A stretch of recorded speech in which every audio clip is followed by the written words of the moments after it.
que estende a mão pra me levantar.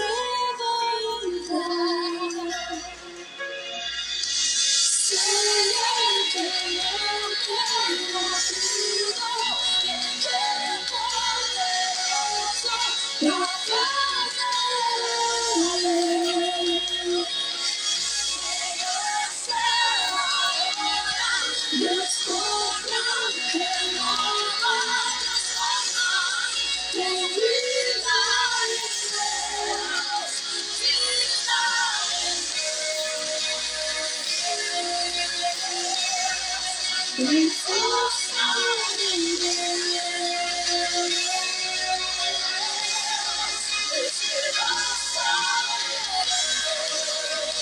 Estamos ao vivo!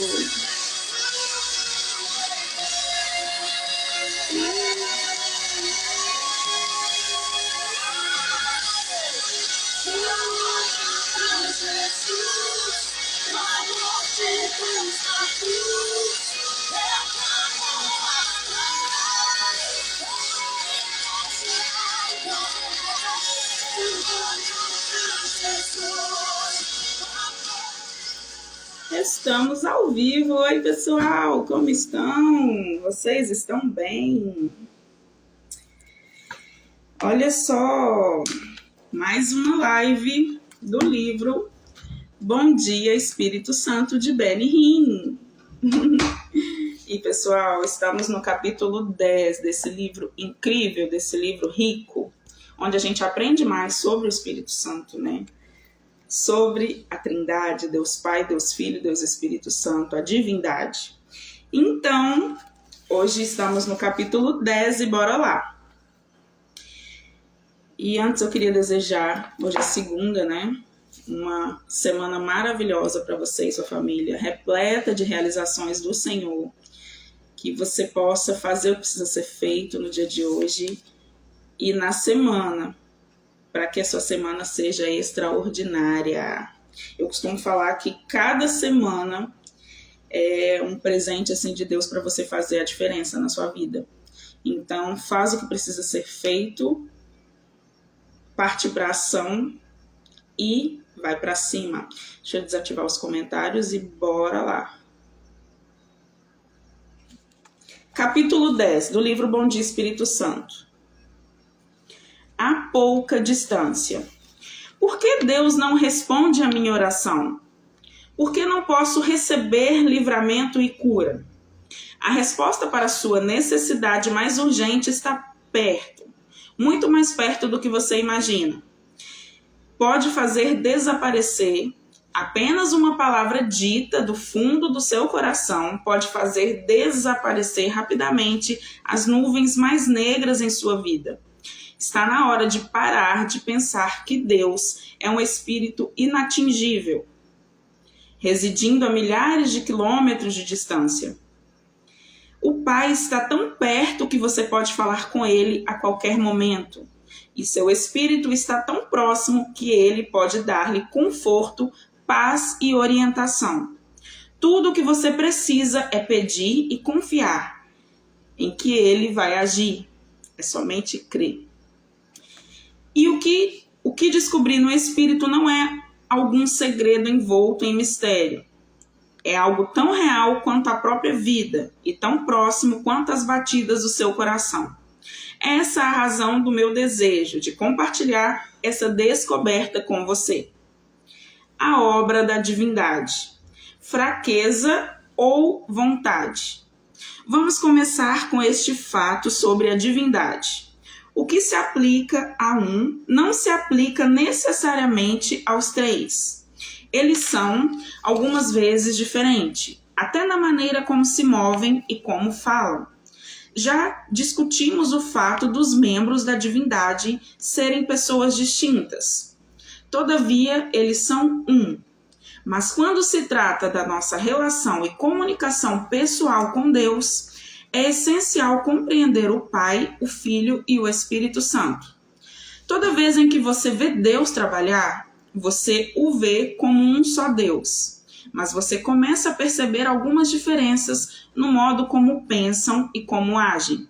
Por exemplo, Quando o povo judeu sobre a antiga aliança pecou deliberadamente na presença do Pai, lembra o que aconteceu? A Escritura registra que eles foram mortos ou castigados. Mas Cristo, o Filho, tratou de maneira diferente com aqueles que pecaram, deliberada e conscientemente. Exemplo, considere os fariseus. Cristo os matou? Não. Ele os repreendeu. Você diz, Beni, sempre acreditei que Cristo perdoava a todos. A Bíblia não registra se Jesus perdoou o pecado dos fariseus, mas ele perdoou o ladrão na cruz, quando este clamou sinceramente, sou um pecador. Não confunda, Deus Pai perdoou, mas ele também matou ou castigou os que se negaram a deixar de rebelar-se contra ele. Deus Filho, porém, respondeu de outra maneira.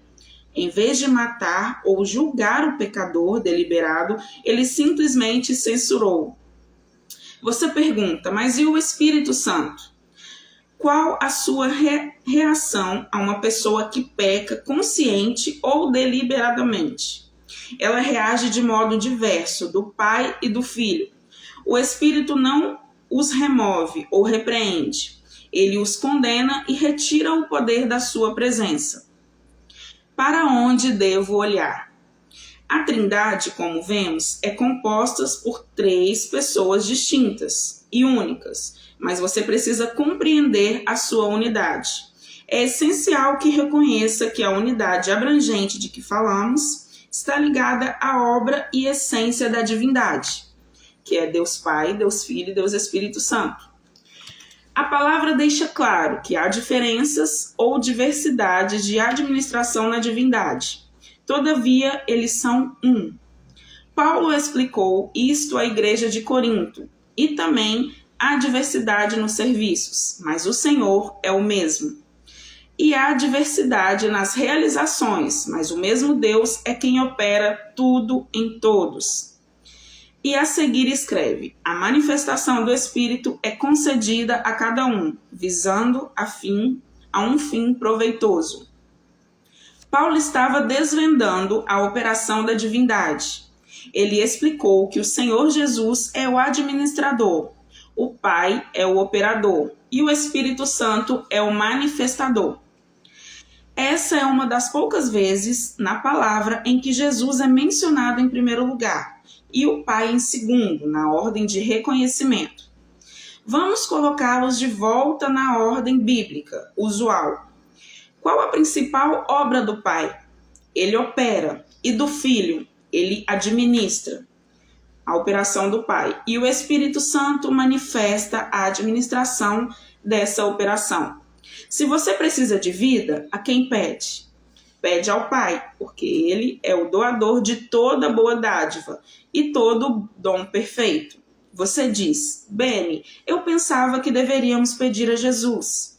Não, a fonte é o Pai, mas o doador dessa fonte é Cristo.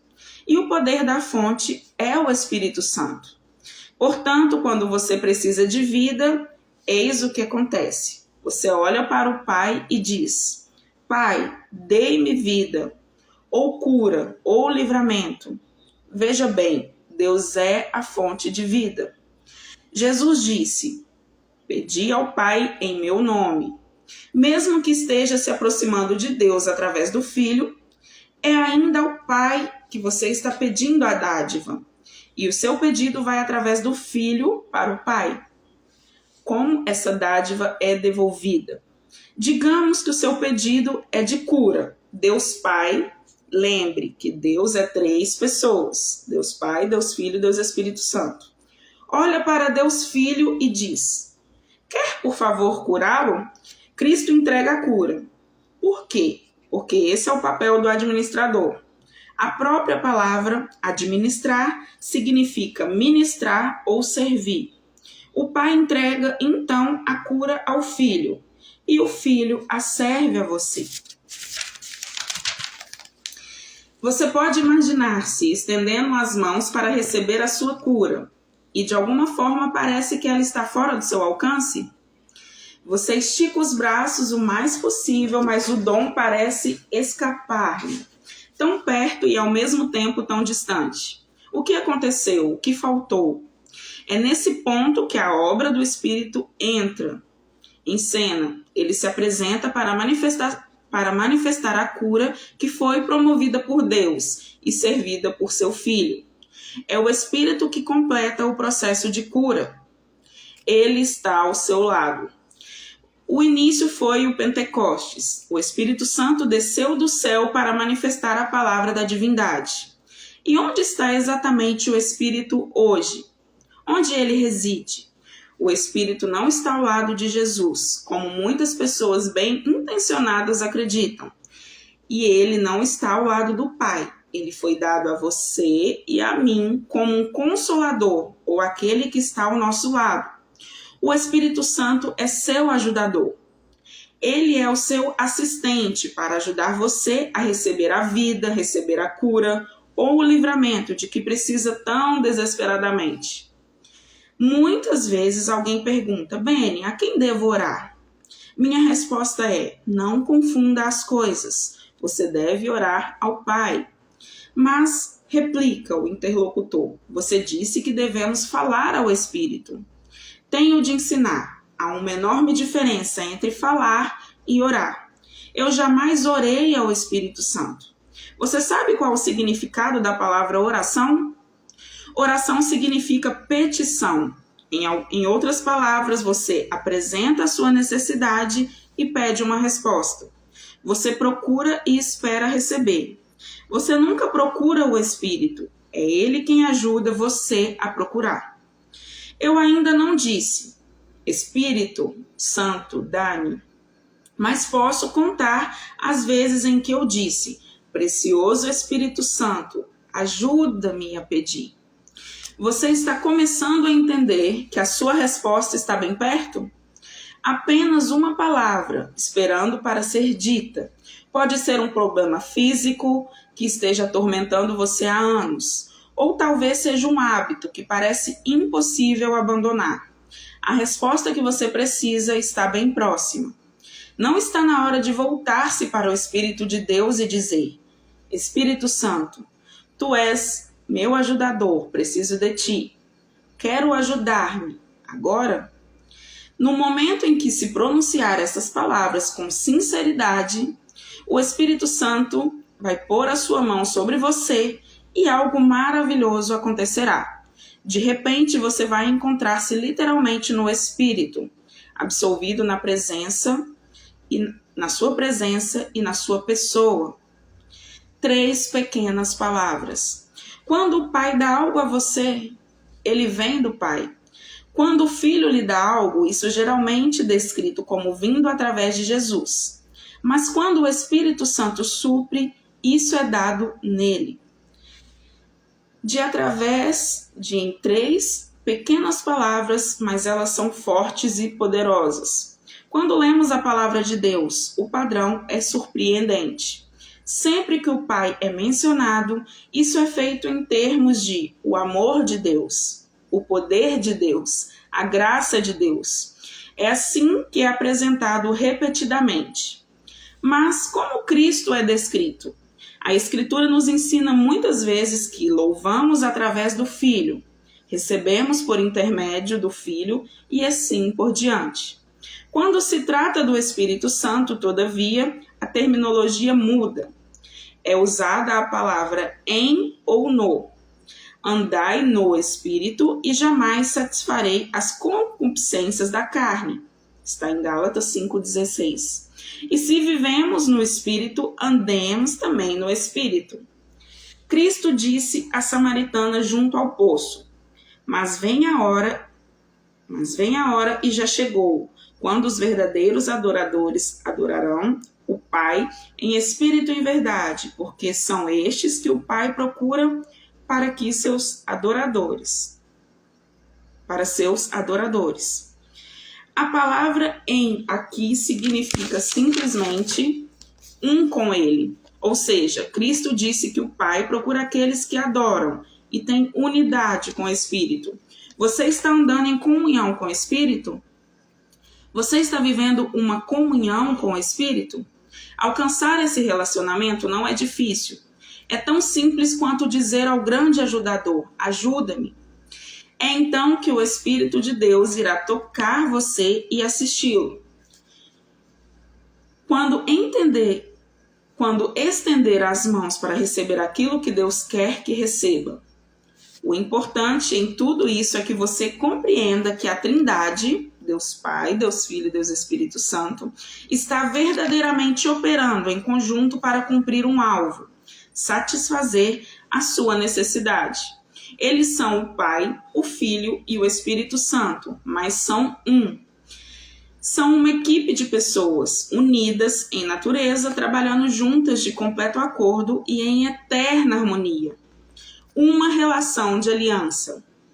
Você conserva a cura ou livramento que recebeu porque o Espírito Santo está na terra do seu lado. Foi por esse motivo que Jesus pôde voltar ao céu e, todavia, você reteve o dom de que ele deu. Se você saber como manter um relacionamento íntimo com o Espírito Santo, ouça as palavras do grande profeta Ageu. Segundo a palavra da aliança que fiz convosco, quando saístes do Egito, o meu Espírito habitará no meio de vós, não temais. Quando você pede ao Filho de Deus para entrar em seu coração, está fazendo uma aliança pessoal com Deus. Não se trata de uma conversa unilateral. Deus também faz um acordo ou aliança com você.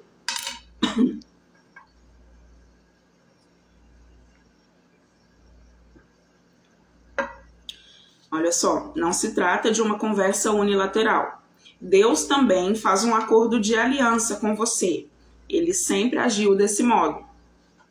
O Pai inclinou alianças com Adão, Noé, Abraão, Isaque, Davi e muitos outros. Do mesmo modo que Deus procurou fazer acordos à humanidade, também buscou a Deus. É isso que descobrimos ao estudar a vida de Jacó, Josué, Elias e dos israelitas. Ao confessarem seus pecados a Deus, os israelitas disseram, isso está em Neemias 9, 32, 37. Agora, pois, ó Deus nosso, ó Deus grande, poderoso e temível, que guardas a aliança e a misericórdia, estamos em grande angústia. Neemias disse ao Senhor, por causa de tudo isso, estabelecemos aliança fiel e o escrevemos e selaram os nossos príncipes, os nossos levitas e os nossos sacerdotes. A aliança foi assinada por não menos que 84 líderes, os quais convieram numa imprecação e num juramento de que andariam na lei de Deus, e que foi dada por intermédio de Moisés, servo de Deus, do que guardariam e cumpririam todos os mandamentos do Senhor nosso Deus. As alianças com Deus eram confirmadas por diversos atos, inclusive ficar de pé. Na Bíblia, em português, a ideia é indeferida: tirar o calçado, dar um banquete, erigir um monumento e fazer um juramento. A aliança mais importante de todas talvez tenha sido a que Deus fez com você através do seu Filho, quando ele trouxe dentre os mortos a Jesus nosso Senhor, pelo sangue da eterna aliança. Uma palavra de aviso. Do mesmo modo que Deus tem uma aliança relativa à sua salvação, você pode fazer um voto ou juramento com Deus, como Deus, que trata as suas necessidades pessoais. Tomei vários compromissos com Deus e creio que Ele reconhece a sinceridade do compromisso quando você declara categoricamente o que está disposto a fazer, em resposta à sua bênção. Um fato evidente, o Antigo Testamento está repleto de alianças que agradaram a Deus. Porque isso é importante para você. Porque Deus opera de acordo com as alianças e através delas. E você pode entrar em aliança com Ele em relação a qualquer necessidade especial. você vai descobrir que o Pai está mais disposto a manter a sua palavra. Vim a crer que o Espírito Santo entra na sua vida como resultado da aliança eterna que Deus fez com você, no que se refere à sua salvação. Ele é o mensageiro de Deus e de Cristo para você. A salvação. Ele é o mensageiro de Deus e de Cristo para você. A partir desse momento, e de acordo, deve ser levado a sério. Lembre-se do que aconteceu com Sansão. Depois de Dalila ter mandado raspar a cabeça dele enquanto dormia, ela gritou: os filisteus vêm sobre ti, Sansão. Tende ele despertado do seu sono, disse consigo mesmo: sairei ainda esta vez como dantes, e me livrarei, porque ele não sabia ainda que já o Senhor se tinha retirado dele. Quem partira fora o mesmo Espírito do Senhor, que de tal maneira se apossará dele antes. Você pode se imaginar nessa dificuldade? Você pensa que está cheio do Espírito Santo, mas não está. Acredita estar ungido, mas o Espírito foi embora. Sansão não percebeu absolutamente que havia traído seu chamado e sua aliança com Deus. Ele julgava ter ainda força, mas o Espírito desapareceu da sua vida. A mesma coisa aconteceu com Saul. O Senhor rejeitou a Saul como rei.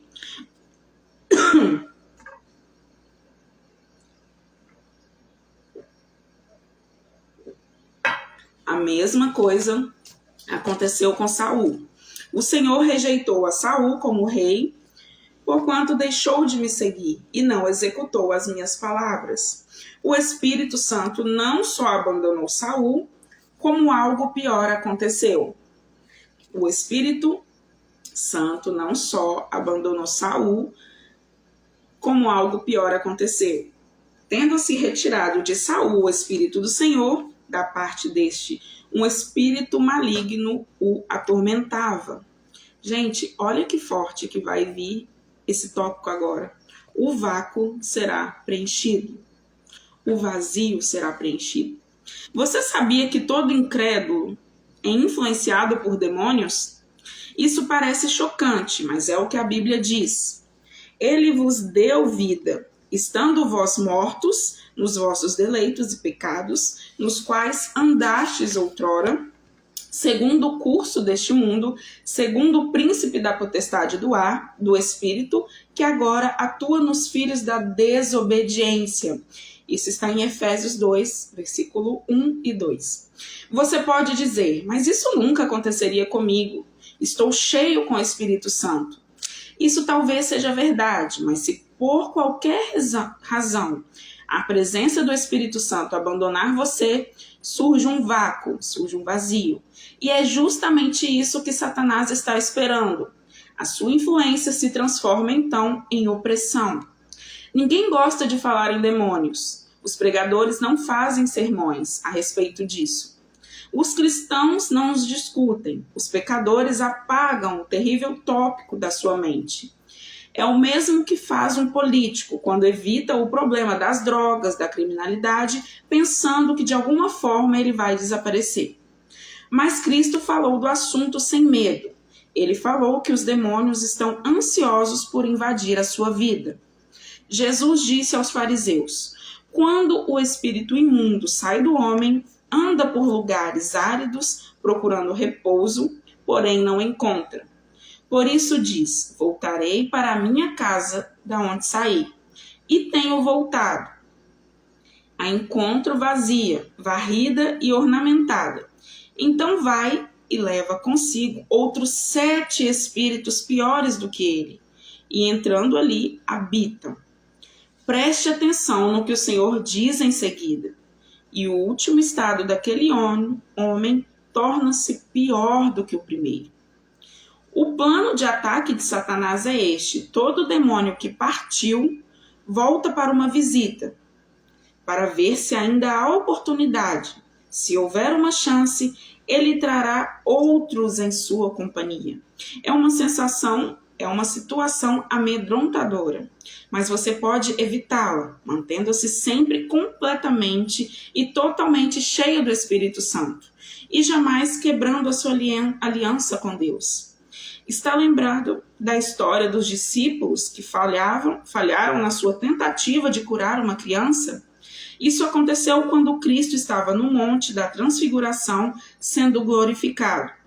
Quando o mestre desceu do monte, o pai do menino disse: Senhor, compadece-te do meu filho, porque é lunático e sofre muito, pois muitas vezes cai no fogo e outras muitas na água. Apresentei-o a teus discípulos, mas eles não puderam curá-lo. Havia, porém, necessidade de mais que uma cura física. Cristo disse: Trazei-me aqui o menino. E Jesus repreendeu o demônio. Este saiu do menino, e desde aquela hora ficou o menino curado. O Senhor não quer somente remover Satanás e os seus demônios da sua vida. Aquelas coisas que são uma barreira para a sua cura e livramento, mas ele quer encher esse vácuo, encher esse vazio. Essa a razão de ter enviado o Consolador. Ele quer que você seja cheia do Espírito Santo. O Espírito está neste momento na terra. De fato, ele aguarda pacientemente o seu convite. Basta apenas uma palavra ou até um sussurro. Espírito Santo, por favor, nos ajude. Por favor, me ajude. A sua resposta está a pouca distância. Então, pessoal, assim finaliza o capítulo 10. E ele finaliza dizendo, que basta a gente ter somente uma palavra, dizer ao Espírito Santo, por favor, me ajude. Espírito Santo, o que vamos fazer hoje? Espírito Santo, nessa decisão, me ajude. Espírito Santo, tudo, chamar ele. E é muito forte isso que eu li, que o vácuo será preenchido. Quando ele fala, eu estava conversando com uma pastora esses dias. Cada pessoa tem a sua visão, cada pessoa tem a sua experiência. E ela estava me dando uma dica, o ponto de vista dela, que eu achei bastante interessante, que faz todo sentido. Ela falou assim que não gosta muito desses cultos de libertação. Aí eu falei, mas por quê? Porque a pessoa ali é liberta, E ela me explicou e eu entendi e faz todo sentido. E sobre isso que eu acabei de ler, que o vácuo ele é preenchido. Quando você vai num culto de oração, de libertação, e ali o demônio ele sai, através do pastor, através do obreiro, de alguém, o demônio sai. E você ali está liberto. E você vai para casa limpo, você está ali limpo. E o que ela disse, ela não gosta disso por quê? Porque a pessoa que foi liberta ali, ela precisa de um acompanhamento. Por que ela precisa de um acompanhamento? Seja libertação, seja desbloqueio. A pessoa tem que ter um acompanhamento. A pessoa precisa continuar firme na presença do Senhor. Por quê? Porque senão o demônio que saiu, ele vai voltar para ver se a casa está limpa, se a casa está vazia. Ele vai conferir se você está ali cheio do Espírito Santo. Se você não estiver cheio do Espírito Santo, ele volta com mais 7. E aí volta com mais 7. Ele vai voltando com muito mais. Então isso é muito sério. Muito sério. Por isso que esse livro, ele chama atenção para isso. A gente precisa estar cheio cada vez mais do Espírito Santo, para que a gente não dê brecha, para que esse vácuo não seja preenchido por demônios, que não seja preenchido por nada maligno. Só a presença do Espírito Santo esteja na nossa vida, para que nenhum mal nos atinja. E é isso que o Senhor pede. É isso que o Consolador, o Espírito Santo, ele quer. Que a nossa vida seja preenchida por ele. Para nada seja preenchido no lugar, a não ser a presença do Espírito Santo. Então é isso, pessoal. Assim finaliza o capítulo 10 e até a próxima live com o capítulo 11. O capítulo 11, o título é Por que Choras? Esse livro é incrível. E falta, acredito que somente mais 2 lives para finalizar esse livro, até o capítulo 12. Então é isso, pessoal. Um ótimo dia para vocês e até mais. Tchau, tchau.